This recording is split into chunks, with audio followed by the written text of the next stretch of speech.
Ladies and gentlemen, thank you for joining this episode of 20 Seconds of Fame. We're continuing our work in the reverse scarf position, and this week we're giving you a sweep when you're on bottom and your opponent is in the reverse scarf position. Here's a couple of things I know from this position. If this guy is good at what he does, more times than not, his initial response is to shift my weight and make the pass. If I know this guy's going there, especially if I do a good job protecting my hands, they're not there for him to attack. I'm keeping my head to the floor so he can't attack my head and neck. More times than not, he will not necessarily just get lazy, but it's just too easy to pass from this position. So what we're trying to sell is, if I could collect his hip with my near side arm, and I could take this sickle, and I could just go in this hole, hit his head and neck, and push him this way. The reason I can't sweep him with this maneuver is because this leg is posted on the ground. So if I were to just come up hard and try to sweep, I'm going to meet some resistance. So what I need him to do is, under his own volition, is to pick up that post and remove it. What do I know is that when this hand slaps and he starts coming, that post picks up. So I'm taking my hip side hand, I'm collecting that hip. The second he hits my legs and that hip comes up, I'm then able to sickle him straight through. That post is gone, and if I time it, I'll get the sweep. Okay, we've got two finishes for you to round out today's episode. I'm really doing a nice job of collecting this head and neck, and today's finishes are far side arm.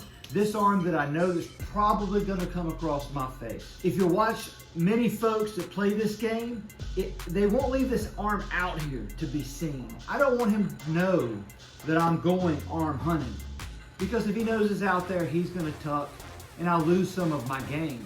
So I'll just play this little shy, nice, hidden hand.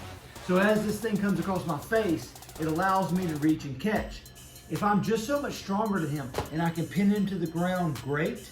But many times I'm not, and I have to transfer my weight a bit. I have to get my chest weight into it and take him to the ground.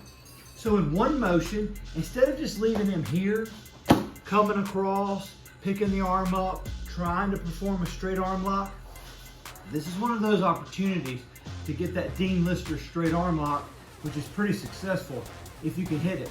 In one motion, as this thing's coming across, I catch, I'm then taking my weight and extending it over his body.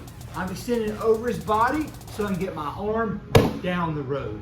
I want to connect to the floor so that when I hit the floor, I'm changing my hips and I'm pushing against. There is a temptation to sit here and grab and connect your own straight arm lock. When you do that, if this guy's strong, he can move you. If he can tuck his elbow, he may be free. So when you're here, connect with the floor, turn your hips, and now if he's going to move you, he's going to have to move this building. Our last finish for you today is based again on this far side arm.